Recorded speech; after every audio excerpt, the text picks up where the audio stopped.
నిబంధనలు పాటించాలి. ఈ సంపూర్ణ చంద్రగ్రహణం యొక్క ప్రత్యేకత ఏంటి, దాన్ని కూడా తెలుసుకునేటువంటి ప్రయత్నం చేద్దాం. ప్రస్తుతం చంద్రకాంత్ శర్మ గారు ఉన్నారు, ప్రస్తుతం మనతో పాటు తొలివేలుతో జాయిన్ అవుతున్నారు. వారితో కూడా మనం మాట్లాడేటువంటి ప్రయత్నం చేద్దాం. సో ఎక్కడికి వెళ్ళినా కూడా ఈ సంపూర్ణ చంద్రగ్రహణం మీదనే కొంత చర్చ జరుగుతూ ఉంది.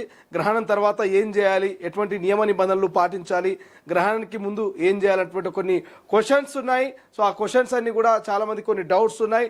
అసలు ఈ గ్రహణంకి సంబంధించినటువంటి ప్రత్యేకత గురించి తెలుసుకునేటువంటి ప్రయత్నం చేద్దాం. సో చంద్రశేఖర్ శర్మ గారు తొలివేలుతో జాయిన్ అవుతున్నారు, వారితో మాట్లాడి మిగిలినటువంటి ప్రశ్నలకు సమాధానం తెలుసుకునే ప్రయత్నం చేద్దాం. శర్మ గారు నమస్తే అండి.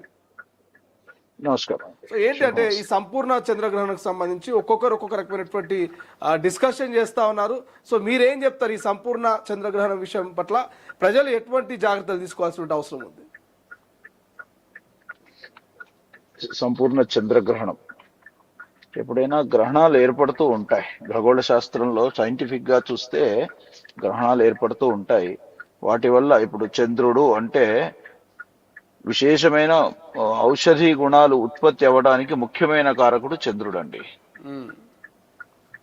ఆయనకి విషపూరితమైనటువంటి ప్రభావం ఏర్పడినప్పుడు ఈ ఔషధి గుణాలు వ్యక్తపరచకుండా ఉంటుంది.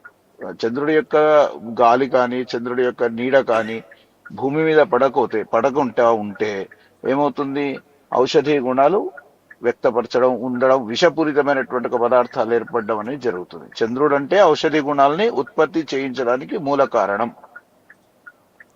కాబట్టి అటువంటి సైంటిఫిక్ రీజన్ గా నేను చెప్తున్నది. కాబట్టి ఔషధి గుణాలు ఎప్పుడైతే ఉత్పత్తి అవ్వడం ఆగుతుంది అనుకోండి, ఆరోగ్యపరమైన సమస్యలు వస్తాయి. కాబట్టి ఖచ్చితంగా సైంటిఫిక్ గా చంద్రగ్రహణాన్ని పాటించాలనేది, తినే పదార్థాలు కానీ వండుకునే పదార్థాలు కానీ అంటే ప్రకృతితో కాకుండా మనము తయారు చేసుకున్న పదార్థాల్లో విషపూరితమైనటువంటి ఒక వాతావరణంలో చంద్రుడు హస్తగతమైన సమయంలో ఉంటే అవి విషపూరితమవుతాయి. కాబట్టి అవి తినకూడదు. ఇంత లోపల తిని ఉండాల, కడుపులో ఉన్నది కూడా ఇబ్బంది వస్తుందని 6 గంటల ముందు భోజనం చేయాలని చెప్పడం. ఆ తర్వాత చంద్రగ్రహణం పట్టిన సమయంలో దైవానుగ్రహం తప్పకుండా ప్రతి మనిషికి ఉండాలని చెప్పి దేవుడి పారాయణము జపము చేసుకోవడం.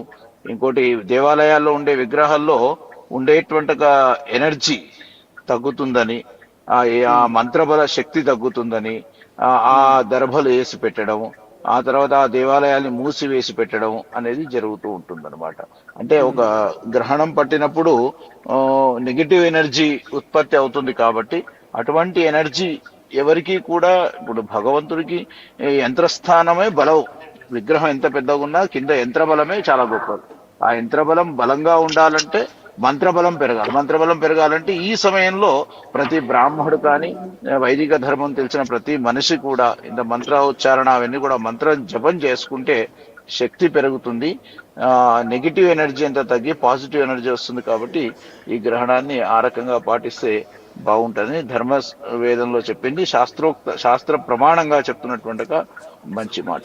కాబట్టి గ్రహణం కంటే ముందు 5-6 గంటలు భోజనం చేయకుండా ఉండడం, గ్రహణానంతరం చక్కగా శుద్ధిగా మళ్ళీ మైల స్నానం చేసి ఆ తర్వాత చక్కగా విడుపు స్నానం 2 చేసి ఆ తర్వాత మళ్ళీ వండుకొని భోజనం చేయడం ఆరోగ్యప్రదము, ప్లస్ దైవిక శక్తిని కూడా తీసుకోవడం అనేది జరుగుతుంది. ఈ సంపూర్ణ చంద్రగ్రహణంతో ఎవరికైతే ఇబ్బంది లేదంటే కదా, అంటే గతంలో కొన్ని గ్రహణాలు సమయంలో మనం చూసాం. సో గర్భిణీ స్త్రీలు కావచ్చు, లేకపోతే చిన్నపిల్లలకు కొంత ఇబ్బందిగా ఉంటుంది. డైరెక్ట్గా చంద్రగ్రహణం యొక్క వెలుతురు వాళ్ళ మీద పడడము, లేకపోతే దానికి సంబంధించినటువంటి ఏదైతే ఆ గ్రహణ సమయంలో మీరు బయటికి వెళ్ళొద్దు, పడుకున్న చోటనే ఉండాలన్నటువంటి కొన్ని నియమ నిబంధనలు కూడా విన్నటువంటి పరిస్థితి ఉంది. బట్ ఈ చంద్రగ్రహణం విషయంలో గర్భిణీ స్త్రీలు, చిన్నపిల్లలు ఎటువంటి జాగ్రత్తలు తీసుకోవచ్చు? సాధారణంగానే ఉండొచ్చా?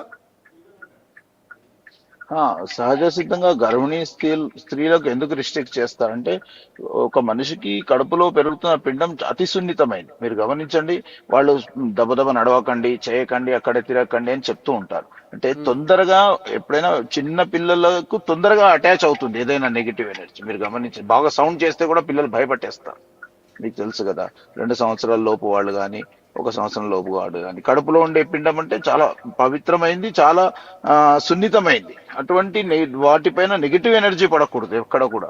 పడితే వాటికి చాలా ఇబ్బందికరమైన వాతావరణం ఏర్పడుతుంది. కాబట్టి గర్భిణీ స్త్రీలు చాలా కేర్ఫుల్ గా ఉండాలని చెప్పడం. ఇప్పుడు తిన్న పదార్థం గర్భిణీ స్త్రీలు ఏమైనా తిన్నారనుకోండి గ్రహణ సమయంలో కడుపులో పోయి అది విషంగా మారి ఆ గర్భంలో ఉండే పాపకి ఇబ్బందికరంగా ఉంటుంది. కాబట్టి పాటించాలని వెనకటి నుంచి ఆ శాస్త్ర ప్రమాణం కూడా ఉంది. అదే చెప్పాను కదా, నెగిటివ్ ఎనర్జీ రాకుండా ఉండడానికి ఇవన్నీ కూడా పాటించాలి. ఒక్కటే మాటగా చెప్పాలనుకుంటే నేను పాటించను చేయను అంటే దానికి ఎవరం కూడా ఏం చేయలేము. ఎందుకు చేయలేము అంటే అది మన సనాతన ధర్మాన్ని కానీ ఖగోళ శాస్త్రాన్ని కానీ నమ్మని వాళ్లకు మనం ఏం చెప్పలేము దాని గురించి. ఖగోళ శాస్త్రంలో జరుగుతున్నటువంటి ప్రక్రియలో మీకు తెలుసు కదా, ఎప్పుడైనా కూడా చంద్రుడు ఔషధీ గుణాలను చంద్రుడే లేడు మనకి అనుకుంటే ఔషధీ గుణాలు ఎట్లా ఉత్పత్తి అవుతాయి? ఆయుర్వేదం నమ్మిన వాళ్ళకి ఇది బాగా తెలుస్తుంది.